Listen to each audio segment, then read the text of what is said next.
izin bertanya teman-teman. Pencegahan ini sebelum ada penyakit atau setelah ada penyakit? Sebelum. Oke, sebelum ada penyakit. Saya simpan dulu jawabannya, nanti sebentar kita kaji ya. Nah, setelah lakukan pencegahan. Sebelum lanjut videonya, silakan subscribe dulu dong.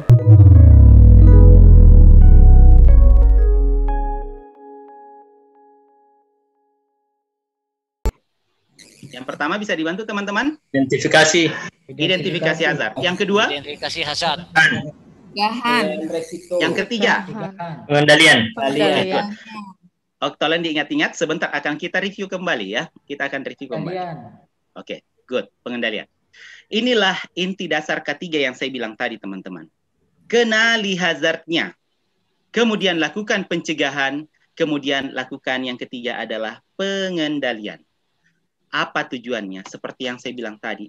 Ketiga apapun tujuannya hanya ada dua. Mencegah penyakit akibat kerja dan mencegah terjadinya kecelakaan akibat kerja. Jadi ingat teman-teman, apapun jenis ketiganya, ketika kita berbicara ketiga, tujuannya pasti dua. Mencegah terjadinya penyakit akibat kerja dan kecelakaan akibat kerja. Dan langkah-langkah yang di atas inilah yang penting untuk diterapkan di tempat kerja manapun. Oke, teman-teman, saya masuk di poin yang pertama, identifikasi hazard. Ya. Hazard boleh dibantu tadi, hazard ada berapa? 6. Hazard ada berapa teman-teman? 6. 2. Oke, 2. Yang pertama hazard? Hazard keselamatan. Kesehatan dan keselamatan. Oke, good. Hazard keselamatan akan menyebabkan Kecelakaan kerja. Kecelakaan akibat kerja. Kecelakaan akibat kerja. Good. Betul. Hazard keselamatan akan menyebabkan kecelakaan akibat kerja. Berikutnya, hazard kesehatan. Penyakit akibat kerja. Akibat kerja. Hazard kesehatan tadi bisa dibantu lagi teman-teman. Ada berapa hazard kesehatan? 5. 5. Pertama, Fisik, kimia, biologi, ergonomi, psikososial. luar biasa. Teman-teman bisa begini, saya yakin dan percaya dari pemateri-pemateri sebelumnya. Karena sudah dapatkan ya. Ini supaya tidak terjadi penyakit akibat kerja. Oke, kita sudah kuasai ya. Inti dasar yang pertama adalah kenali hazard. Saya masuk di bagian hazard kesehatan. Misalnya tadi yang teman-teman sudah sebutkan, hazard fisik ada ini. Bising, getaran, suhu ekstrim, tekanan, radiasi. Kimia yang mana? Semua apapun bentuknya. Pokoknya ada bahan kimia dan berisiko, maka dianggap hazard kimia. Hazard biologi, jangan dipikir hanya virus, bakteri, jamur. Binatang, tumbuhan pun itu termasuk. Termasuk ular, buaya, tapi kayaknya bukan buaya darat. Buaya darat pun kalau dia bisa menyakiti hati kita, termasuk hazard juga lah ya. Berikutnya, ada hazard lagi yang namanya adalah hazard ergonomi. Ada banyak macam hazard ergonomi, tetapi yang akan kita gunakan biasanya di ergonomi, saya bilang tools yang terbaik untuk ergonomi apa teman-teman? Ayo. Brief survey. Brief survey akan menilai apa? Akan menilai postur, beban, durasi, frekuensi. Inilah yang akan dinilai dengan menggunakan brief. Sehingga ini adalah cara yang terbaik dalam menilai hazard ergonomi. Kemudian hazard psikososial seperti apa? Misalnya contoh, ada pekerjaan yang terlalu berlebihan segi kualitas kuantitasnya, pekerjaan tidak jelas, ada konflik, pengembangan karir, tanggung jawab, misalnya pasien kita meninggal, atau pekerjaan monotoni. Ini dinilai dengan menggunakan tools apa lagi teman-teman? SDS. Menggunakan SDS. Survei diagnosis stres. Mantap, luar biasa. Saya ambil satu contoh, ini hazard bising. Hazard bising memiliki standar berbeda-beda teman-teman. Saya ulang lagi ya. Hazard bising memiliki standar berbeda-beda. Tetapi secara internasional, standar bising untuk tempat kerja bisa menggunakan seperti yang ada tampil di hadapan teman-teman. Baik menggunakan National Institute for Occupational Safety and Health, masih sama. Menggunakan Permenaker nomor 5 tahun 2018. Ingat teman-teman ya, ini standar yang terbaru dari Permenaker untuk tempat kerja. Nah, aturannya setiap bertambah 3, maka waktu pajanannya berkurang setengah. Seperti apa contohnya? Oh, misalnya contoh, ada bising 85 desibel. Saya boleh kerja berapa lama? Boleh kerja 8 jam. Kalau misalnya saya tambahi 3, bertambah 3, 88 desibel, saya boleh kerja berapa lama? Hanya boleh kerja 4 jam. Aturan internasional, setiap bertambah 3, waktu pajanan berkurang setengahnya. Ini aturan internasional. Bagaimana dengan di tempat fasilitas kesehatan? Ada standar tersendiri. Jadi misalnya kalau contoh di ruang ruang tunggu berapa, misalnya di OK berapa, ada standar tersendirinya. Nanti teman-teman sisa mencari. Karena ini bukan bagian saya, jadi saya tidak jelaskan lebih lanjut ya. Oke. Berikutnya, bagaimana dengan standar pencahayaan? Ada juga standarnya ternyata. Jadi bukan hanya, oh bagus ini, oh sudah bagus ini lampunya. Tidak boleh begitu teman-teman. Itu secara subjektif.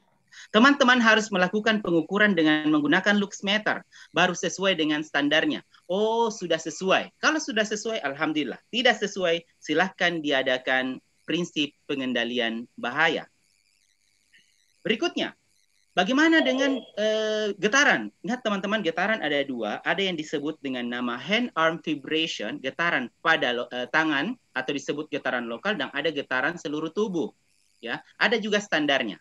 Ya, ini asal lewat, nice to know, bila ternyata semua ada standarnya. Ini juga untuk suhu, saya bilang tadi, untuk suhu yang menggunakan alat seperti ini namanya adalah indeks suhu basa dan bola. Ya. Inilah alat yang untuk mengukur tekanan suhu. Baru habis itu bagaimana cara menentukannya? Kita lihat kerjanya berapa lama, dia beban kerjanya termasuk ringan, sedang, berat, dan seterusnya. Inilah standar tertingginya. Ya, jadi misalnya contoh, saya kasih contoh. Oh, dia pekerjaannya jenisnya adalah di buruh, misalnya buruh. Berarti termasuk pekerjaannya sangat berat. Kerjanya berapa lama? Biasanya 25% dalam sehari dia kerjanya tuh. Berarti maksimal dalam sehari hanya boleh dapatkan 28 derajat Celcius. Seperti itu modelnya. Dan ini 28 derajat Celcius berdasarkan pengukuran dari ISBB. Bukan berdasarkan pengukuran temperatur yang biasa kita gunakan. Ini untuk suhu. Bagaimana dengan bahan kimia? Bahan kimia seperti inilah tampilan yang disebut dengan nama Material Safety Data Sheet atau MSDS. Apa gunanya ini MSDS? MSDS ini gunanya pertama adalah untuk mengetahui bahan kimia apa, ya. Bahan kimia apa? Kita tahu sifat-sifatnya. Kemudian kalau dia pajanan akut, kita terjadi ke keracunan akut bagaimana? Ada pertolongannya. Keracunan kronik bagaimana? Berapa nilai ambang batasnya? Ada. Bagaimana alat APD apa yang harus digunakan? Ada. Berapa nilai standarnya? Ada di sini. Jadi inilah gunanya MSDS.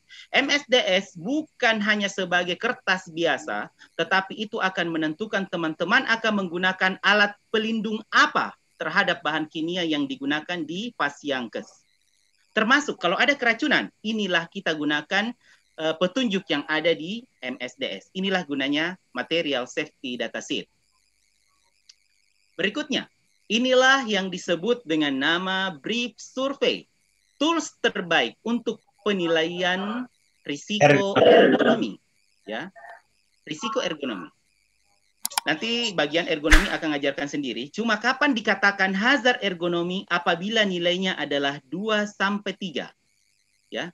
Jadi kalau misalnya contoh dia sakit ini, kita lihat pinggang nilainya 1, berarti low risk. Kalau ada yang sakit pinggang pada pekerjaan ini kemungkinan besar bukan penyakit akibat kerja karena bukan termasuk kategori hazard, ya. Kecuali kalau misalnya CTS, tangannya ini risikonya 3, high risk, maka itu boleh ditelusuri tentang penyakit akibat kerjanya. Inilah gunanya tools brief survey. Tanpa brief survey tidak bisa ditegakkan penyakit akibat kerja karena pajanan ergonomi. Ini adalah tools yang digunakan untuk penegakan PAK. Berikutnya, bagaimana dengan psikososial? Ini yang tadi saya bilang. Cara menilainya, tadi bisa menggunakan yang disebut dengan nama survei diagnosis stres. Bisa menggunakan yang disebut dengan nama Holmes-Rahe. Bisa menggunakan disebut dengan nama HRV atau Heart Rate Variability. Nah, ini contoh SDS yang ada tampil sebenarnya ada 30 pertanyaan, cuma terpotong saya tampilkannya. Nanti dikatakan hazard kalau dia menyebabkan stres ringan sampai sedang. Ya, ini tadi yang dinilai ya, rule ambigu, konflik yang saya tampilkan, sampai responsibility for people. Kemudian, ini ada yang namanya Holmes-Rahe. Ini adalah untuk menilai stres di luar tempat kerja. Jangan sampai stres di luar tempat kerja dipikir stres di tempat kerja. Jadi misalnya kematian istri, bercerai, itu ada bisa menentukan, oh berapa sih stresnya ini orang, bisa dinilai dengan kuesioner Holmes-Rahe. Teman-teman bisa search di Google. Ini adalah HRV, dia mirip dengan pulse oximeter. Jadi ini paling jarang digunakan. Jadi yang tools yang paling bisa kita gunakan di lapangan teman-teman adalah menggunakan tools yang disebut dengan nama survei diagnostik. Poin yang kedua. Oke, tadi sudah saya jelasin sedikit tentang inti pertama ya, identifikasi bahaya potensial.